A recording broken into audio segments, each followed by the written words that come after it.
जय गुरु जी कहिए, ऐश करते रहिए। गुरु जी की प्यारी संगत को जय गुरु जी। गुरु जी के चरणों में कोटि कोटि प्रणाम। ओम नमः शिवाय, शिव जी सदा सहाय। ओम नमः शिवाय, गुरु जी सदा सहाय। संगत जी, आज गुरु जी ने ना बड़ा ही प्यारा थॉट सारी संगत के लिए भेजा है। इसको मैं प्यारा कहूँ या इसको ये एक डांट मतलब एक समझाने वाला बताती हूँ थॉट है ये, कि गुरु जी ने ना एक इशारा दिया है सारी संगत को, कि आपको बताना चाहते हैं कि आप अपने घर में नेगेटिविटी कहाँ से ला रहे हो। कलेश और बीमारियां कौन छोड़ के जा रहा है आपके घर, या फिर आप खुद इन सब चीजों को बाहर से ला रहे हो। तो गुरु जी का एक बहुत ही प्यारा आज का थॉट है कि अगर आपके सामने कोई भी इंसान अपने घर की बात करता है, बुराइयां करता है, देखिए एक तो होता है कि आपके सामने आपका घर का कोई मेंबर, जैसे आपकी बेटी है या फिर आपकी बहन है या कोई आपकी भाभी आपसे बात करती है, तो वो एक अलग बात है कि चलो उन्होंने घर से आपसे बात करी।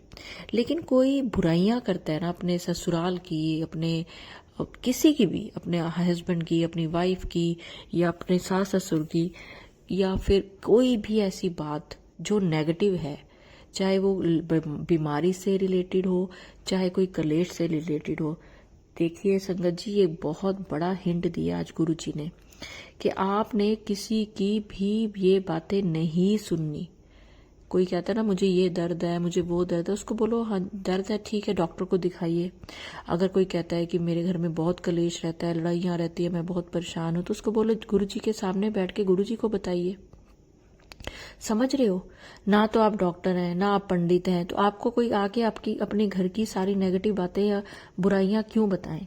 तीसरी सबसे जरूरी चीज, निंदा ना करनी ना सुननी। कई लोगों की ना आदत होती है आपके सामने अच्छा बनने के लिए दूसरे की बुराई, दूसरे के सामने अच्छा बनने के लिए आपकी बुराई। क्योंकि जिसको निंदा की आदत है ना, निंदा ऐसी चीज है जो जिसको ये आदत है ना, वो हर किसी की निंदा करता है। ये मत सोचो कि दूसरे की आपके आगे कर रहा है तो आपकी नहीं करेगा।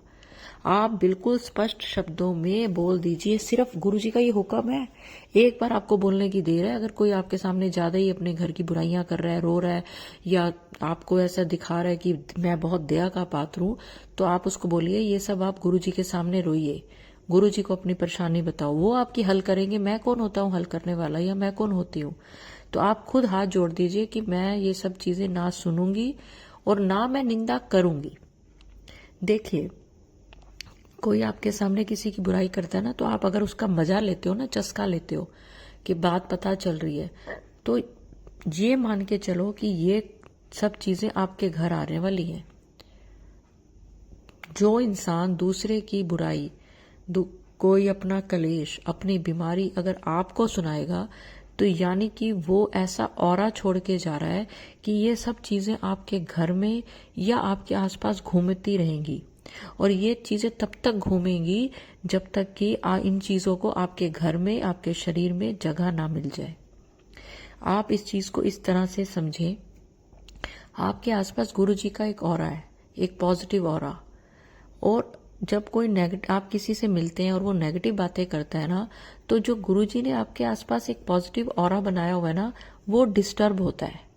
क्योंकि उसी को तोड़ के नेगेटिविटी आपके पास आती है, आपके कानों तक आती है, आपकी आंखों तक आती है, आपके मुंह तक आती है।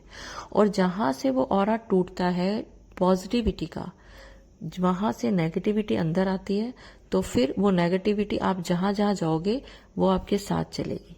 तो आज से गुरुजी की संगत होने के नाते ये प्रण कर लो कि गुरुजी ने मुझे बोला है ना निंदा करनी ना सुननी, ना कलेश और बीमारी सुननी, ना उसका किसी को हल देना। कई लोग खुद ही डॉक्टर बन जाते हैं। हिंदुस्तान में तो खासकर हर इंसान हिंदुस्तानी पेशेंट है, पर दूसरे के लिए डॉक्टर है।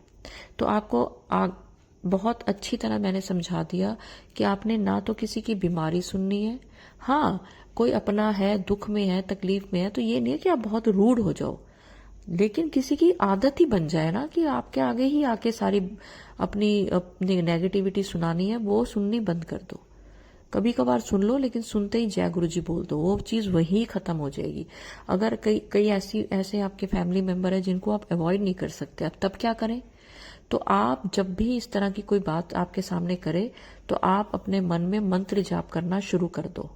उसको जवाब मत दो, मन में मंत्र जाप करो और उसको बोलो जय गुरु जी पे भरोसा रख। तो जैसे आप गुरु जी का नाम लोगे ना, ऐसे लोगों का जो वो नेगेटिव ऑरा है वो टूट जाएगा, आप तक नहीं पहुंचेगा। आप ये दिखा दो कि हम गुरु जी की संगत है और हम इन नेगेटिव चीजों को अपने ऊपर हावी नहीं होने देते। तो संगत जी, अगर आप मेरे चैनल पे नए हैं तो प्लीज चैनल को सब्सक्राइब करें, वीडियो को लाइक करें, ये गुरु जी के चरणों में हाजिरी होती है। वीडियो को पूरा सुना करें, हर शब्द में ब्लेसिंग्स होती है। और वीडियो को ज्यादा से ज्यादा शेयर किया करें, ये मेरे लिए फायदे की बात होती है। एक चीज और, कमेंट्स में जो आपके दिल की बात है वो लिखा करें। तो चलिए संगत जी, मैं एक आंटी जी का बहुत ही प्यारा शुक्राना सत्संग शेयर कर रही हूँ। उन्होंने मुझे लिखकर भेजा है। जय गुरु जी, शुक्राना गुरु जी, जय संगत जी, यह मेरा तीसरा सत्संग है। गुरु जी मुझसे कह रहे हैं बार बार कि अपना शुक्राना सत्संग शेयर कर, इसलिए गुरु जी की कृपा से मैं अपना शुक्राना सत्संग शेयर कर रही हूँ। जय गुरु जी, शुक्राना गुरु जी। गुरु जी की संगत जी, सबसे पहले गुरु जी का मंत्र जाप करूंगी, ओम नमः शिवाय शिव जी सदा सहाय, ओम नमः शिवाय गुरु जी सदा सहाय। संगत जी, सबसे पहले मैं आप सबसे ये शेयर करना चाहती हूँ, गुरु जी मेरी बहुत जल्दी सुनते हैं और मेरा उनसे टेलीपैथी के थ्रू बहुत अच्छा कनेक्शन है। वह मुझसे टेलीपैथी से बातें करते हैं और आप मानोगे नहीं संगत जी कि जब मैं उनसे बात करती हूँ तो मेरे अंदर से एक आवाज आती है कि कुड़िए मैं तेरे दिल में वास करता हूँ। संगत जी, गुरु जी हमारे हृदय में वास करते हैं और जो भी आप सोचते हो दिल से गुरु जी को पहले ही पता चल जाता है, क्योंकि वे तो हमारे हृदय में वास करते हैं। बहुत अच्छी बात कही है संगत जी। सबसे पहले हमारा ऑफिस रोहिणी सेक्टर 7 में था, जो कि ब्लेस नंबर है, और वहीं पर हमारा ऑफिस था। उसी ऑफिस से पहले गुरु जी की कृपा से हमने स्कूटी खरीदी, फिर गाड़ी खरीदी और फिर अपना जमीन में मकान बनवाया। और उसके बाद पर मुझसे एक गलती हुई कि अपना बहुत बड़ी गलती की, जिस पर आज भी मैं बहुत शर्मिंदा हूँ। अपना मकान बनवाने के बाद मैंने गुरु जी का सत्संग नहीं करवाया, यह मेरी बहुत बड़ी गलती थी। और इस बात का जिक्र मैंने पहले सत्संग में भी किया है संगत जी। फिर उसके बाद हमारे हालात बहुत खराब हो गए और सब कुछ जैसे कि काम व्यापार खत्म हो गया। हमारी कुछ गलतियों के मारे फिर संगत जी 2023 जैसे हमारे लिए बहुत ही बेकार निकला। इसके बाद हमने 5 ऑफिस बदले और हमें 5 लाख का नुकसान हुआ। और आज 3 साल बाद फिर गुरुजी की कृपा से सेक्टर 7 रोहिणी में ऑफिस मिला है। गुरुजी की कृपा से हमने इतनी गलतियों के बाद गुरुजी हमें माफ कर देते हैं, पर हम गुरुजी की महिमा को समझ नहीं पाते। संगत जी, मैं गुरुजी से 9 साल पहले जुड़ी थी, पर मैं गुरुजी की महिमा को इतना नहीं समझती थी। संगत जी, जब मेरे जीवन में दुख आया तो पता चला गुरुजी हमें कैसे संभालते हैं और गलतियां करने पर वो हमें माफ भी कर देते हैं। संगत जी, पर हम ही गुरुजी का हाथ छोड़ देते हैं और इधर उधर भटक जाते हैं, और मैंने भी कुछ ऐसा ही किया था संगत जी। और एक दिन दिव्य शक्ति मेरे पास आई और मुझे संभाला। वह थे मेरे प्यारे गुरुजी। आंटी जी का ये इतना ही सत्संग है और बहुत ही बढ़िया सत्संग है आंटी जी। मैं आपको आज एक बात बता दूं, कभी भी दिल में ये मत लाना कि गुरु जी का सत्संग नहीं किया तो मैंने बहुत बड़ी गलती करी और इसकी मुझे सजा मिली। माँ बाप जो होते हैं वो बच्चों को कभी कोई सजा नहीं देते, हम अपने कर्मों की ही सजा काटते हैं। सत्संग नहीं हुआ तो कोई बात नहीं, अगर आप गुरु जी का नाम ले रहे हो वो भी एक सत्संग है। इतने वहमों में मत पड़ो, गुरुजी किसी वहम में नहीं डालते थे।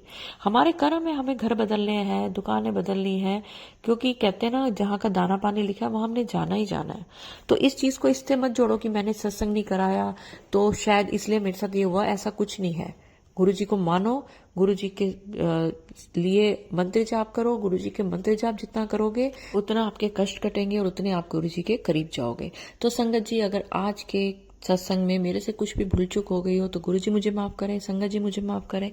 तो चलिए मंत्र जाप के साथ मैं अपनी वाणी को विराम देना चाहूंगी। ओम नमः शिवाय, शिव जी सदा सहाय। ओम नमः शिवाय, गुरु जी सदा सहाय। जय गुरु जी, शुक्राना गुरु जी।